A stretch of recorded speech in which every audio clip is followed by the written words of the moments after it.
Good morning everybody. स्वागत है आप लोगों का इस सत्र में। और आज हम 12th के लेक्चर को कंटिन्यू करते हैं। और आज जो हमारा टॉपिक है वो है गोलीय संधारित्र की धारिता, capacitance of A spherical conductor.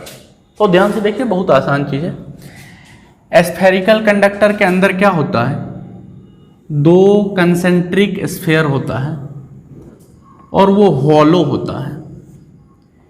ये एक स्फेयर और ये दूसरा स्फेयर।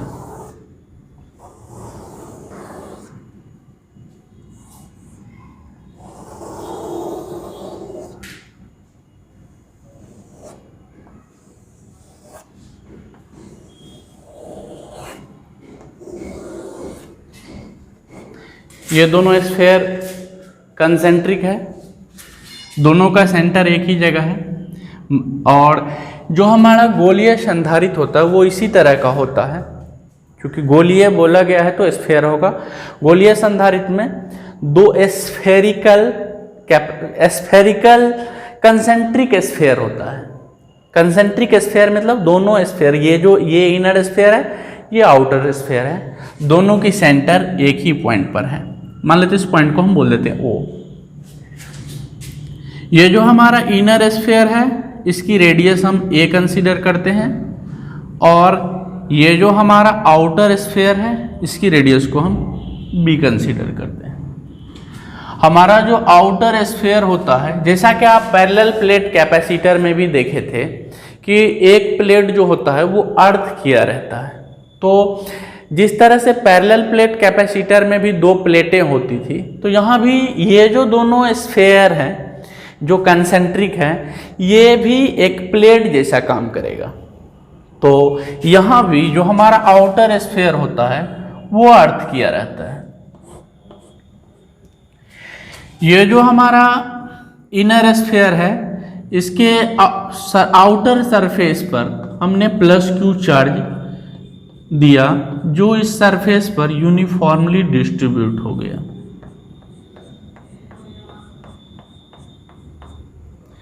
इंडक्शन के कारण ये जो हमारा आउटर स्फेयर है उसके इनर सरफेस पर माइनस क्यू चार्ज इंड्यूस्ड हो गई, और वो इस आउटर स्फेयर के इनर सरफेस पर यूनिफॉर्मली इंड्यूस्ड हुई। तो इंडक्शन के कारण ये जो हमारा आउटर स्फेयर है उस आउटर स्फेयर के इनर सरफेस पर कितना चार्ज इंड्यूस्ड हुआ, माइनस क्यू। ये सरफेस पर, आउटर स्फेयर के इनर सरफेस पर। आप जानते हैं कि इंडक्शन के कारण, चूंकि इस पर प्लस क्यू चार्ज था, तो इंडक्शन के कारण इस पर अपोजिट नेचर का चार्ज इंड्यूस्ड होगा, और इसके आउटर सरफेस पर प्लस क्यू चार्ज इंड्यूस्ड हुआ होगा। और वो जो प्लस क्यू चार्ज इंड्यूस्ड हुआ होगा, क्योंकि इसका आउटर सरफेस अर्थ किया हुआ है, तो अर्थ से आने वाले इलेक्ट्रॉन उस चार्ज को न्यूट्रलाइज कर दिए होंगे। अब हमको इसका, ये अब पैरेलल प्लेट कैपेसिटर जैसा ही आप इसको देख सकते हैं कि पैरेलल प्लेट कैपेसिटर पर भी एक प्लेट के इनर सरफेस पर प्लस क्यू चार्ज थी और दूसरे के माइनस क्यू। तो यहाँ भी उसी तरह की स्थिति उत्पन्न हो रही है। अब हमें क्या करना है कि अब हमें इसका कैपेसिटर का कैपेसिटेंस निकालना है। ये हमारा स्फेयर कैपेसिटर है, दो कंसेंट्रिक स्फेयर होता है उसमें, दो कंसेंट्रिक स्फेयर में इनर स्फेयर के आउटर सरफेस पर प्लस क्यू चार्ज होती है, इस पर प्लस क्यू चार्ज है, और जो हमारा आउटर स्फेयर होता है उसके इनर सरफेस पर माइनस क्यू चार्ज होता है। ठीक है। और जो इसका आउटर सरफेस होता है आउटर स्फेयर का, वो अर्थ किया रहता है। अब हम इस स्फेरिकल कैपेसिटर का कैपेसिटेंस निकालना चाहते हैं, और आप कैपेसिटेंस का डेफिनेशन पढ़ रहे हैं, C बराबर होता है पैरेलल प्लेट कैपेसिटर में। जब हम पैरेलल प्लेट कैपेसिटर पर काम कर रहे थे तो वहां भी हम कैपेसिटेंस लिखते थे कि किसी एक प्लेट पर चार्ज का अमाउंट या मैग्नीट्यूड, क्योंकि दोनों प्लेटों पर आप देख रहे हैं जो प्लेट आमने सामने है उन पर चार्ज का अमाउंट सेम है, नेचर अपोजिट है, या बोले मैग्नीट्यूड सेम है। तो कैपेसिटेंस में होता था किसी एक प्लेट पर मौजूद चार्ज का अमाउंट बाय दोनों प्लेटों के बीच पोटेंशियल डिफरेंस। आप जानते हैं कि प्लस क्यू जो चार्ज होता है उसे हाइयर पोटेंशियल पर माना जाता है, और जो माइनस क्यू चार्ज होता है उसे लोअर पोटेंशियल पर माना जाता है। तो आप इस यहाँ पर जो पोटेंशियल है इस स्फेयर का, जिसकी रेडियस ए है, उसको इस पॉइंट पर आप हाइयर पोटेंशियल मान सकते हैं और इसको लोअर पोटेंशियल मान सकते हैं। यह कितना आदमी बोलता है कि ये आउटर स्फीयर अर्थ है तो उस वहां पर पोटेंशियल जीरो होगा, तो जीरो भी होगा तो यकीनन यहाँ पर जो पोटेंशियल है उससे वहां कम होगा, यानी इनर स्फीयर का जो पोटेंशियल है वो हाइयर होगा और आउटर का लोअर होगा, या आप कहें जीरो होगा, कुछ भी कह लें। तो हम Q बाय दोनों प्लेटों के बीच पोटेंशियल डिफरेंस लिखते हैं, और Q बाय, चूंकि इसका पोटेंशियल ज्यादा है तो हम इसके पोटेंशियल डिफरेंस को लिखेंगे VA माइनस VB। अब हम कैपेसिटेंस तब निकाल पाएंगे जब हम इन दोनों जो कंसेंट्रिक स्फीयर है इनके इन दोनों प्लेटों के बीच पोटेंशियल डिफरेंस निकाल पाए। पोटेंशियल डिफरेंस निकालने के लिए हमारे पास एक फॉर्मूला है, dB बराबर होता है माइनस E डॉट dr। ये आप पिछले कक्षाओं में देख चुके हैं। इस फॉर्मूले का यूज करके हम इन दोनों प्लेटों के बीच इलेक्ट्रिक पोटेंशियल डिफरेंस निकालेंगे। सबसे पहले आप इलेक्ट्रिक फील्ड लाइंस ड्रॉ करके देखिए। तो इलेक्ट्रिक फील्ड लाइंस की जब हम प्रॉपर्टी पढ़े थे तो इलेक्ट्रिक फील्ड लाइंस की प्रॉपर्टी में थी कि electric field lines positive charge से निकलती है और नेगेटिव चार्ज पर जाके मिलती है। तो उस हिसाब से यदि आप इलेक्ट्रिक फील्ड लाइंस खींचिएगा तो वो इस तरह से कुछ आएगी। सॉरी, पॉजिटिव से निकलेगी, नेगेटिव पर जाके खत्म होगी।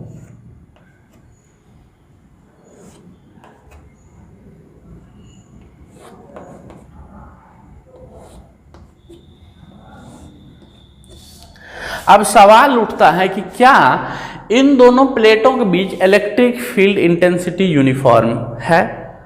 इसका आंसर है नहीं। क्यों नहीं यूनिफॉर्म है? क्योंकि जब हम इलेक्ट्रिक फील्ड लाइंस की प्रॉपर्टीज पढ़ रहे थे तो उस प्रॉपर्टीज में हम पढ़ रहे थे कि मान लेते हैं ये इलेक्ट्रिक फील्ड लाइंस हैं, तो जहां पर इलेक्ट्रिक फील्ड लाइंस पास पास होती हैं या क्लोजर होती है वहां इलेक्ट्रिक फील्ड इंटेंसिटी ज़्यादा होती है, और जहां इलेक्ट्रिक फील्ड लाइंस दूर दूर होती है वहां इलेक्ट्रिक फील्ड इंटेंसिटी कम होती है। तो आप देख रहे हैं कि यहाँ तो डिस्टेंस, इन दोनों लाइनों के बीच की डिस्टेंस कम है, और जो जो आप आगे जा रहे हैं वो डिस्टेंस बढ़ती जा रही है। मतलब आपको दिख रहा है कि इलेक्ट्रिक फील्ड लाइंस डाइवर्ज कर रही है। इसका मतलब यूनिफॉर्म तो नहीं है। अब इन दोनों प्लेटों के बीच इलेक्ट्रिक फील्ड इंटेंसिटी निकालने के लिए क्या करते हैं, इसके बीच में हम कहीं एक छोटा सा पॉइंट लेते हैं। वो पॉइंट मान लेते हैं इस जो इनर स्फीयर की सेंटर है, या आप आउटर स्फीयर की भी सेंटर बोल सकते हैं क्योंकि दोनों स्फीयर कंसेंट्रिक है, उससे r डिस्टेंस पर मान लेते हैं यहाँ इलेक्ट्रिक फील्ड इंटेंसिटी निकाल लेते हैं एक जनरल पॉइंट पर, एक जनरल डिस्टेंस r पर इन दोनों प्लेटों के बीच। मान लेते हैं यहाँ इलेक्ट्रिक फील्ड इंटेंसिटी E है, और इसकी डायरेक्शन तो आप देख रहे हैं कि पॉजिटिव चार्ज से नेगेटिव चार्ज की और इलेक्ट्रिक फील्ड लाइंस है, तो इलेक्ट्रिक फील्ड सही में इस ओर होगा। ठीक है, अब ये जो इलेक्ट्रिक फील्ड होगा क्या इस आउटर इनर स्फीयर के जो आउटर सरफेस पर चार्ज है उसी के कारण होगा, या इस इनर आउटर स्फीयर के इनर सरफेस पर जो माइनस क्यू चार्ज है उसके कारण होगा, या दोनों के कारण होगा? तो इस पर थोड़ा सा विचार कर लेते हैं। देखिए, ये जो हमारा इनर स्फीयर है, आप पहले भी पढ़े हैं कि यदि एक स्फीयर पर चार्ज हो और उस स्फीयर के बाहर हमें इलेक्ट्रिक फील्ड इंटेंसिटी पता करना हो तो उस स्फीयर के चार्ज को उसके सेंटर पर मान के काम कर सकते हैं। तो एक पॉइंट चार्ज का हम फॉर्मूला लगा सकेंगे इलेक्ट्रिक फील्ड इंटेंसिटी के लिए। अब थोड़ा सा इस माइनस क्यू के बारे में सोचिए। यहां पर हम electric field intensity E consider किए हैं। अब इस चार्ज के कारण क्या यहाँ इलेक्ट्रिक फील्ड इंटेंसिटी का कोई कंट्रीब्यूशन होगा क्या, या उसके कारण कुछ इलेक्ट्रिक फील्ड इंटेंसिटी होगी? मेरा जवाब है नहीं होगी। क्यों? यदि ये इनर स्फीयर नहीं होता तब आउटर स्फीयर के इनर सरफेस पर जो माइनस क्यू चार्ज था, यहां इलेक्ट्रिक फील्ड इंटेंसिटी निकालने के लिए यहां से हम एक गॉसियन सरफेस पास कराते हैं, और गॉसियन सरफेस, इस गॉसियन सरफेस से रिलेटेड फ्लक्स जीरो आती, क्योंकि हम मान के चल रहे हैं कि ये हमारा इनर स्फीयर है ही नहीं। तो जब इनर स्फीयर नहीं है तो ये इनर स्फीयर पर का चार्ज भी नहीं है, तब ये जो आउटर स्फीयर पर के यहां पर चार्ज है इनर सरफेस पर, वो चार्ज इस गॉसियन सरफेस के अंदर नहीं होती। गॉसियन सरफेस के अंदर तब चार्ज जीरो होता, और गॉस लॉ से किसी क्लोज सरफेस से रिलेटेड टोटल फ्लक्स उसके द्वारा बंद किए गए कुल चार्ज का 1/ε0। और जब इसके अंदर कोई चार्ज ही नहीं होता, ये स्फीयर नहीं होता मान लेते हैं, तब यहां जो गॉसियन सरफेस पास होती उससे रिलेटेड फ्लक्स जीरो होता। और फ्लक्स का जो डिफिनीशन वो है E डॉट डी एस या ds। और यदि फ्लक्स जीरो होता और हमारा एरिया तो जीरो होगा नहीं, इसका जो यहाँ से जो हम स्फीयर पास करेंगे गॉसियन सरफेस, तो यकीनन फ्लक्स जीरो होने के लिए इलेक्ट्रिक फील्ड इंटेंसिटी जीरो होना चाहिए। इसका मतलब सीधा साधा बात हमको यही समझ में आ रहा है बच्चों, और आपको भी यही समझ में आना चाहिए कि ये जो आउटर स्फीयर है उसके इनर सरफेस पर जो माइनस क्यू चार्ज है, उस चार्ज का यहाँ इलेक्ट्रिक फील्ड इंटेंसिटी में कोई कंट्रीब्यूशन नहीं है। तो किसके कारण है? ये जो हमारा इनर स्फीयर के आउटर सरफेस पर प्लस क्यू चार्ज है, उसी के कारण यहां इलेक्ट्रिक फील्ड इंटेंसिटी E है, जो यहां से r डिस्टेंस पर है। और इलेक्ट्रिक फील्ड इंटेंसिटी निकालने के लिए बच्चों इस स्फीयर पर के सारे चार्ज को हम इसके सेंटर पर कंसीडर कर सकते हैं, क्योंकि हम बाहर में इलेक्ट्रिक फील्ड इंटेंसिटी निकाल रहे हैं। तो वो इलेक्ट्रिक फील्ड इंटेंसिटी की मैग्नीट्यूड क्या होगी? वहां पर इलेक्ट्रिक फील्ड इंटेंसिटी की मैग्नीट्यूड होगी kq/r², क्योंकि आप जानते हैं कि पॉइंट चार्ज q से r डिस्टेंस पर इलेक्ट्रिक फील्ड इंटेंसिटी होती है kq/r², जहां k की वैल्यू वैक्यूम में 1/4πε0 लेंगे, और मीडियम में यदि इन दोनों प्लेटों के बीच कोई मीडियम होगा जिसकी रिलेटिव परमिटिविटी εr होगी, तब हम k की वैल्यू लेंगे 1/4πε0 इंटू εr। तो तत्काल हम k यूज कर रहे हैं।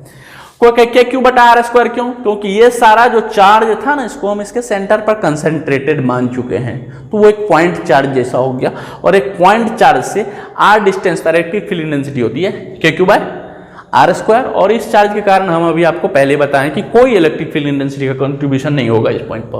ओके, तो ये इलेक्ट्रिक फील्ड इंटेंसिटी होगी kq/r²। अब क्या करते हैं हम, यहां सा एक छोटा सा, ये इस पॉइंट के एकदम जस्ट नजदीक छोटा सा डिस्प्लेस करते हैं हम dr, इलेक्ट्रिक फील्ड के ही डायरेक्शन। ये डिस्प्लेसमेंट जो हम यहां किए हैं, ये वाला, ये इलेक्ट्रिक फील्ड के ही डायरेक्शन में स्फीयर, इनर स्फीयर से आउटर स्फीयर की तरफ, इस डिस्प्लेसमेंट को बोल देते हैं हम dr।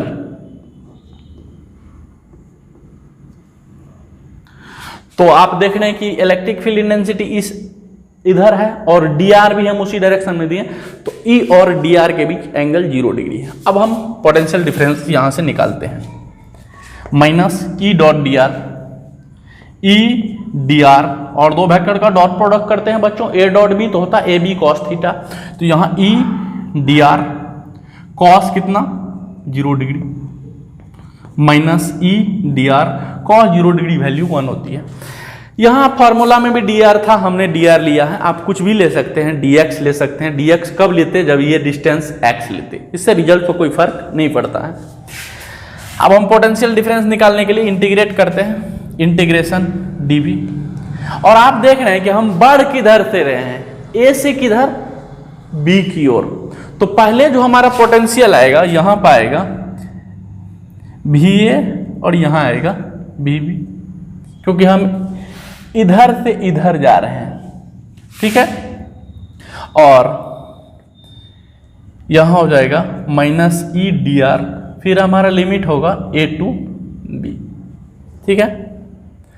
अब इस dv को आप इंटीग्रेट करते तो ये आता v, और v के जगह हम अपर लिमिट लेते माइनस लोअर लिमिट, तो ये आएगा vb माइनस va बराबर, ये माइनस बाहर a टू b, E की वैल्यू यहां से रख देते हैं kq/r² dr, ठीक है। अब इसको हम आगे कंटिन्यू करते हैं।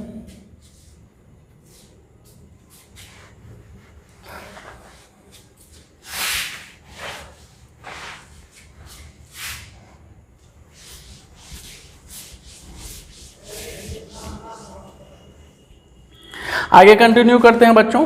तो हमारा बीबी माइनस बीबी आया, ये माइनस के क्यू कॉन्स्टेंट है, उसको हम इंटीग्रेशन से क्या कर लेते हैं, बाहर कर लेते हैं। हमारा बचा 1/r² dr a to b। ठीक है, अब आप देख सकते हैं जिसको इंटीग्रेशन, हालांकि हम डायरेक्ट इसका फॉर्मूला लिखते हैं, फिर भी हम यहाँ इंटीग्रेट कर देते हैं।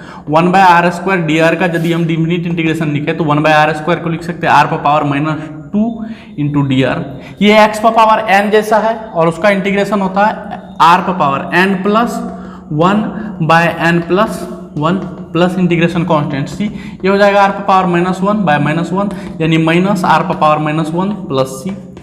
इसको आप लिख सकते हैं -1/r प्लस c। तो माइनस के क्यू और 1/r² का इंटीग्रेशन आया -1/r, और यहाँ तो हम लिमिट ले रहे हैं a से b। ये माइनस आप बाहर भी रख सकते हैं, तो ये माइनस माइनस हो जाएगा प्लस, यानी आएगा के Q 1/r a to b के क्यू। अब एक बार अपर लिमिट रखेंगे हम, अपर लिमिट b है तो 1/b माइनस एक बार लोअर लिमिट रखेंगे तो हो जाएगा 1/a। तो ये आया हमारा बीबी माइनस बी ए। लेकिन आप हम देख रहे हैं कि पोटेंशियल जो कैपेसिटेंस का हमारा फॉर्मूला है वो Q/VA माइनस बीबी है। तो यहाँ हमें निकला है बीबी माइनस बी ए, हमें निकालना है VA माइनस बीबी। इसलिए VA माइनस बीबी क्या हो जाएगा बच्चों, यही चीज है, हम यहां पर माइनस कॉमन लेके उल्टा देते हैं, क्योंकि यहां भी हम माइनस कॉमन लिए होंगे, क्योंकि इसको उल्टा आए हैं तो यहां का टर्म को अपोजिट कर देते हैं। क्योंकि VA माइनस बीबी यहां कब आया होगा, जब यहां हम माइनस कॉमन लेंगे, और यहां यदि हम माइनस कॉमन लेंगे तो इसको ये प्लस हो जाएगा, ये माइनस हो जाएगा। तो हम ये ऐसा लिख सकते हैं के क्यू बाय, ये उल्टेगा 1/a माइनस 1/b। आप इसे चाहो तो सॉल्व कर सकते हैं, के क्यू इन दोनों का एलसीएम आएगा ए बी, और a तो बचेगा b माइनस a। ओके, अब हम कैपेसिटेंस आसानी से निकाल सकते हैं। जो हमारा कैपेसिटेंस का फॉर्मूला है उससे हमारा कैपेसिटेंस क्या आएगा बच्चों, C बराबर 9, C बराबर Q/VA minus VB, Q by VA minus VB. VA minus VB means potential difference between plate A and plate B। तो ये आया हमारा के Q into B minus A by A B. Q से Q क्या हो जाएगा, कैंसिल हो जाएगा, ये ए बी चला जाएगा ऊपर, बाय बी माइनस ए इंटू 1/k। ठीक है, अब हमारा जो रिजल्ट आया उस रिजल्ट को आप देखें तो आप पाइएगा कि हमारा जो कैपेसिटेंस आया स्फेयर का, हम पहले इसको आप देखिए हम क्या करते हैं कि एक बार मान लेते हैं वो जो हमारा दोनों प्लेट था इस तरह से, इसके बीच में वैक्यूम हो, इस पर प्लस क्यू था, इस पर माइनस क्यू था, ये वाला अर्थिंग था। अब इसके बीच वैक्यूम हो तो हम के की वैल्यू लेंगे 1/4πε0। तो इस स्फेरिकल कैपेसिटेंस का ही कंडक्टर निकाल रहे हैं जब दोनों प्लेटों के बीच वैक्यूम हो, मतलब कोई मीडियम नहीं हो। तो सी वैक्यूम क्या हो जाएगा, के की वैल्यू लेंगे हम 1/4πε0 into A B by B minus A. ये 1/4πε0 ऊपर चला जाएगा, हो जाएगा 4πε0 into A B by B minus A. ये हमारा रिजल्ट है। ठीक है, और यदि हम मीडियम में काम करते हैं तो सी मीडियम होता हमारा 1/k, और k की वैल्यू होती 1/4πε0 इंटू εr, और ये होता A B by B minus A. ये फिर ऊपर चला जाता तो होता 4πε0 इंटू εr, ये ऊपर गया into A B by B minus A. ये हमारा रिजल्ट आया। यदि हम इसको प्रॉपर वे में एक जगह लिखे जिससे कि आप इसको याद कर पाएं और हम उसमें टर्म को डिसाइड कर दें कि क्या क्या है, तो जो हमारा स्फेरिकल कैपेसिटर था उसका कैपेसिटेंस आया वैक्यूम में 4 pi epsilon naught A B by B minus A, और मीडियम में 4 pi epsilon naught into epsilon R A B by B minus A. ये हमारा रिजल्ट था।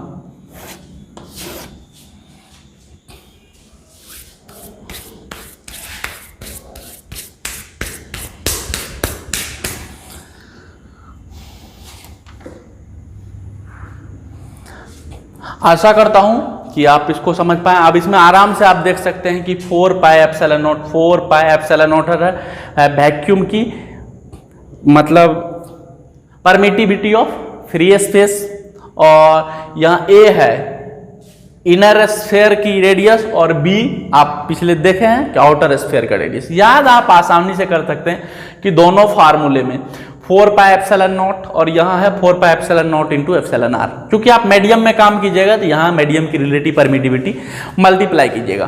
तो बहुत आसान है इस फार्मूले को याद करना कि वैक्यूम में काम करे 4 पाई एप्सिलॉन नॉट, ऊपर में था दोनों स्फीयर के रेडियस का प्रोडक्ट बाय, हमेशा याद रखना है कि जो बड़ा वाला रेडियस था उसमें से छोटा वाला रेडियस को सबट्रैक्ट करना है, क्योंकि कैपेसिटेंस कभी निगेटिव नहीं होती है।